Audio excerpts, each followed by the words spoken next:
guys, welcome back to the channel where I cover missing persons, unsolved cases, crime, news, and more. So, I have been looking at this case since I think Friday. It came across my crime news feed and it's very disturbing. So, there's not a lot of details out just yet. So fortunately, it's not going to be, there's no gruesomeness to it. But again, I will put up a trigger warning just in case, you get highly triggered. This happened in Alta Costa County in Texas. A 12-year-old girl is dead and her mother and stepfather are now facing charges for allegedly failing to seek medical help for the girl's injuries. 12-year-old Miranda Sipps was a student at Jordanton School and would have turned 13 years old later this month. Her mother, Denise Balenda, she's 36 years old, as well as the stepfather, Gerald Gonzalez, he is 40 years old, are now charged with injury to a child causing serious bodily injury by omission, according to the sheriff's office. Now, I am going to play the press conference, but here's a little more background in regards to the 911 call, how this came about. Now, mom called 911 from her home in Christine at about 8:20 p.m. on Monday to report that her 12-year-old daughter was not breathing. Mom, Denise, put Miranda in her car and started driving toward a hospital in Jordanton, according to the sheriff's office. Dispatchers advised her to stop her vehicle and meet EMS at an intersection on Texas Highway 16 and FM 140. According to Sheriff David Soward, the couple may not have wanted law enforcement at their house because it was unkempt. EMS treating Miranda as she was being transported to the hospital where medical staff worked on her for an hour, but sadly there was nothing they could really do. She was pronounced deceased at 9:55 p.m. Investigators are questioning mom and stepfather in regards to Miranda's serious life-threatening injuries that apparently occurred on the afternoon of August 8th. These injuries were so bad they had put Miranda in a state of unconsciousness. Apparently mom did explain how the injuries happened, but the sheriff and investigators are not sharing that at this time. So let's go through the press conference to see what the sheriff's office had to say about this case. Upon completing this initial investigation, we had probable cause to charge these individuals with injury to a child with serious bodily injury, which is a first-degree felony, by omission. So in other words, by failing to act and provide the little girl medical attention constituted omission and therefore injury to a child by omission.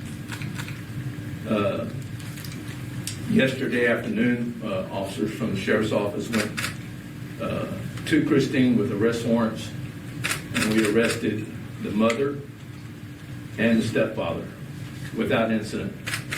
They've been booked into the Atascosa County Jail, and their bond has been set at $200,000 each. The mother is identified as Denise Balmadera, age 36, and the stepfather is identified as Gerald Gonzalez, age 40.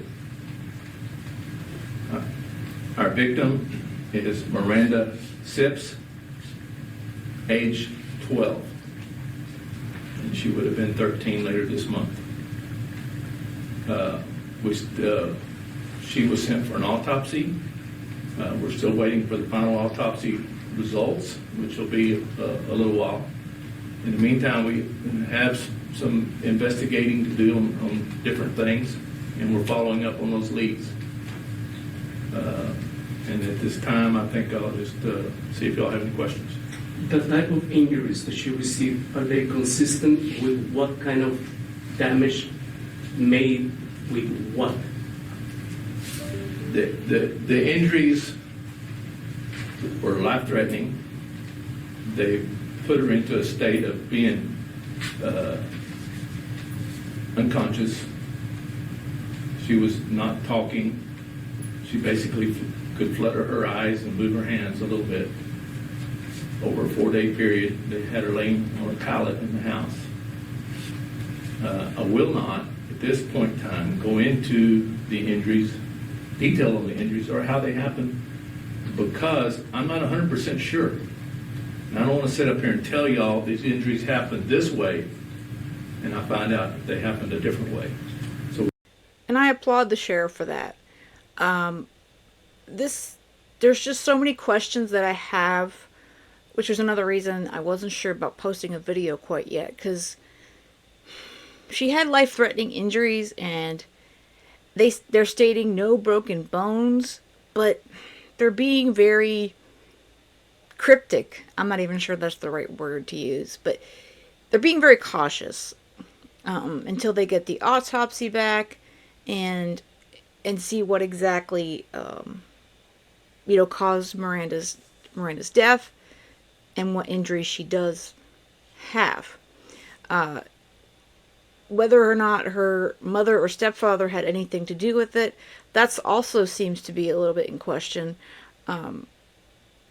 Either way, they didn't do anything to help her. They should have taken her to the hospital, called 911. They were trying to feed her smoothies, and I'm hearing they were trying to give her oxygen. And again, like he said, she was laying on a pallet. She was basically unconscious, barely fluttering her eyes. 12 years old. 12 years old. we're going to get to the bottom of it before we address how the injuries occurred. So she was 4 days without Without any medical attention. They did get oxygen for her at one time, I think. You say that she received smoothies. They were drinking smoothies. Right? They were trying to give her smoothies. But somebody that's unconscious is not able to swallow. Do you know if there was a welfare check done at this home previously in the last year or so? No, ma'am, I don't know all of that. We had calls for service at that house in the past. I don't have the information on what those were or when they were, but all of that becomes part of the investigation. And those things may come out later, or they may not have anything to do with it. So right now, if you don't know exactly what happened or how did it happen, what are the basis of the arrest in criminal charge? What we do know is what they told us. What the mother told us. Did they confess? Basically, yes. Yes. Both of them basically confessed. But as to how the injuries occurred, exactly, we still have a little bit of doubt. We need to figure that out before I'm standing up here and say, yes, it happened this way. You know what she told us. Sheriff, you say that they confessed. Can you give us an idea of what they said? No, ma'am. I can tell you that they told us how the injuries happened, and they told us they failed to act. And you can, just for the sake of argument, throw out how the injuries occurred. Throw that out the window. You still have a duty as a parent to provide medical care for a 12-year-old child. And that's what we're talking about right here. They are charging them with failing to take care of their children. And, I mean, gosh knows what kind of injuries she had. They were life-threatening. That's what we do know. She couldn't swallow. They were trying to give her smoothies, which makes me wonder if they were into natural cures. That comes to mind as well. As far as that's concerned, again, it's a big mystery, and as someone who likes to know as well, and you could tell the reporters also want to know.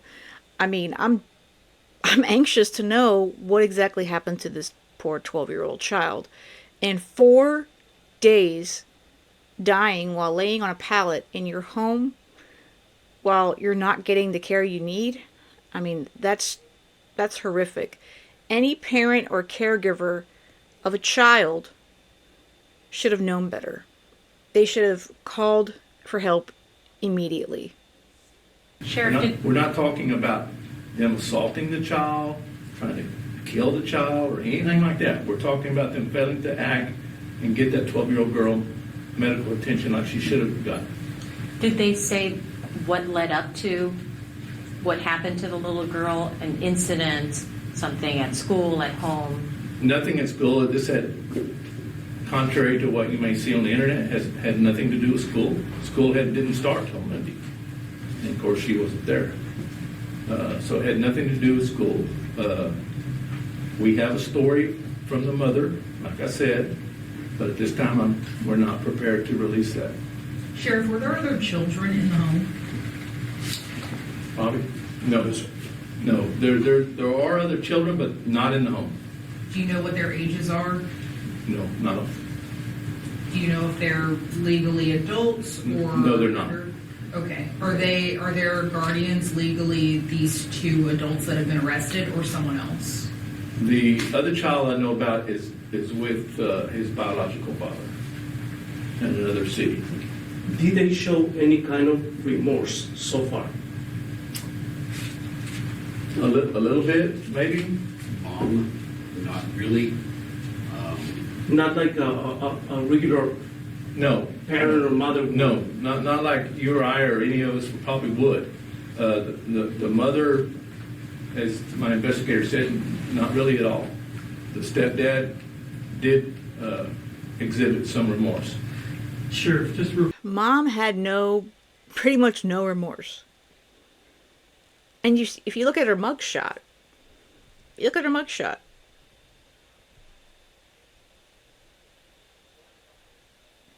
does she look like she is upset at all? No. Not at all, in my opinion. Not at all.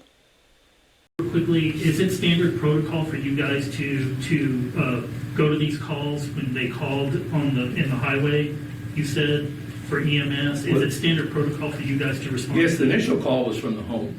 Okay. So, but yes, it is standard protocol. You have a medical emergency, we respond to almost 99% of them. And then you have a medical emergency involving life-threatening conditions with a child, yes, it is standard protocol. We will always respond to those. Sheriff, I know you said that you all had been out to the house for a previous call. Have these two individuals been arrested prior, and what were the situations in that case? I'm sorry, but I do not have their criminal record available to me right now, and I have not looked at it. So that's something that, I think they both had their issues with the law in the past, but I don't have that information to give you. Didn't have that in front of him at the time of this press conference, but there's at least 3 incidents that have been found at that particular home before Monday with Miranda, which are on March 28th. Deputies were called for a welfare check after a female was seen with scratches on her per records. A deputy was sent to the home, and both a male and a female stated it was all verbal. So that was this year in March. And then we go to 2023. On November 1st of 2023, Jordanton Elementary School called CPS to report marks on a child, not Miranda. So this would be her sibling. CPS called authorities to report the information, records show, and no further details on the case were revealed in the documents. Well, anything involving a child in CPS is harder to get details on. And finally, on October 29th of 2023, a person called authorities and reported that Gonzalez, which was the stepfather, was at the location and refused to leave. Authorities responded and the parties were separated. And like the sheriff stated, there were no other children in the home, but Miranda does have a sibling who's living with his biological father. And Child Protective Services has stated that there was not an open CPS case at the time of this incident with Miranda. Sheriff, when in that phase of interrogation, do you ask him why they don't react on those 4 days? Why they didn't have that make a sense of urgency to? Basically, they thought they could nurse her back to health. And we do not think they wanted the attention that this would draw to them if the little girl was injured, which is strangely ironic, but that was their line of thinking. During the investigation, have your deputies found any other things inside the home that might be of question? Any, alcohol that's excessive, or drugs or drug paraphernalia, anything like that? No. The last time we were here is like 2 or 3 years ago, I guess, if I don't remember. Probably about 2 years and less than a month. 2 years and less than a month. Yeah. Are you surprised by this type of death that involves a mind? Yeah, obviously we are. This is not something we typically run across or have. So, but in this business, it's always that way. The next call is going to be something strange or something you've never dealt with before. And in this case here is a good example of that. Sheriff, do you think the suspects are legal, illegals? They've lived in Christine for a while? They're legal citizens of the United States. Are you seeking any additional charges at this time, or is that later down the road? I don't think so, but that also depends on anything that comes out of the investigation that is still going on into this. So if the facts were to change that resulted would warrant a different charge than what we have them charged with, and then certainly we would do that. But I can't say that I anticipate anything right now.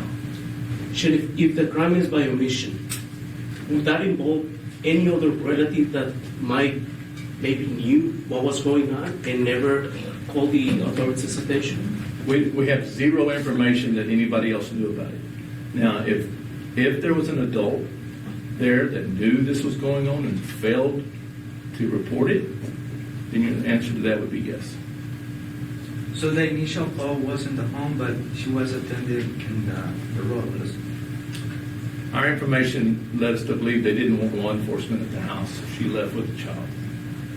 And then we made contact with her by telephone, my dispatchers did, and told her to pull over because the EMS unit was not far away.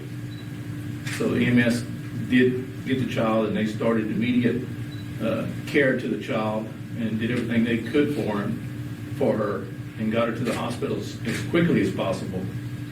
I understand they worked on her at the hospital for an hour, but there was nothing they could really do at this point. And you got to remember, she'd been in that situation, laying on the floor for 4 days. Can you share with us any physical marks, broken bones, anything of that nature? No broken bones. No marks that I could share with you right now. We'll wait till we get the autopsy report back to be sure about that. You said that you felt like they didn't want law enforcement there at the house. Well, how were the living conditions there? Dirty. Basically, an unkept house, yes. Not what you want. Can you describe that at all? Like standing water? No, sewer? nothing like that. But just, I guess, picture not clean house for a month or something. Just untidy, unkept, sort of dirty. Was anyone else living at the home or a neighbor or anything like that aware of anything happening inside of the home? No. Is this going to have probably an impact on the kids going back to school, knowing that she was a cheerleader here? Well, I'm sure Jordanton ISD, where she attended junior high, they brought in extra counselors yesterday and probably today for any kids that needed to talk with a counselor. And so things like this, when a death of a child always has an impact with fellow students in her school. Sheriff, you said that you weren't looking for other charges, but could murder be one of the charges that this couple could face eventually? I guess worst case scenario, yes, that's possible. If the facts warrant that, if the facts support that, if the evidence supports it. Right now, we don't have that. It sounds like from the way he's talking, Sheriff, that maybe she injured herself in some way inside or outside of the home, and mom and stepdad just failed to do anything but try to take care of her inside the home, which was definitely not enough to save her life. It was serious enough. It wasn't like she cut open her hand or, what have you. So something must have seriously happened, and he's stating unless something changes, I guess, with the autopsy, all that sort of information. That's the impression I'm getting. We don't have evidence that anybody committed a murder right now. But that's why we're continuing our investigation. And I'm fully aware this leaves a little bit of a hole in what you're trying to get, but it has to be that way for now until we get through. And sorry about the video getting pixelated there. That seems to be on the news's end. So it's very, very tragic. Every time I hear of a child that's, especially this age, it seems like there's always middle school age seems to be a big time, and of course high school, but the impression I'm getting from the way I'm understanding it, you guys let me know also what your thoughts are in the comments, that Miranda sustained some sort of injury, something happened to her, and mom and stepdad there just decided to treat it at home because they didn't want people in their home, they didn't want the extra trouble, whatever their reasons being. And when they said it was unkept, it doesn't sound like he's saying that they were like hoarders or that they had, water flowing everywhere or, animal feces or anything insane like that. So again, it's a lot of questions to, in my mind, of what kind of a parent would allow their child or stepchild to suffer that way and not take them at minimum to the ER. I think there's more to it on the parents' end than just their house being unkept. Whether or not that they had anything to do with her injuries. But again, we're going to keep this one and we're going to keep watching this one because I'm very anxious to find out what happened to 12-year-old Miranda. What really happened to this sweet child who should have been starting school? She should have been turning 13. Instead, she lay dying in her home the last 4 days of her life. Alright guys, I hope you have a great rest of the day. And most of all, stay safe.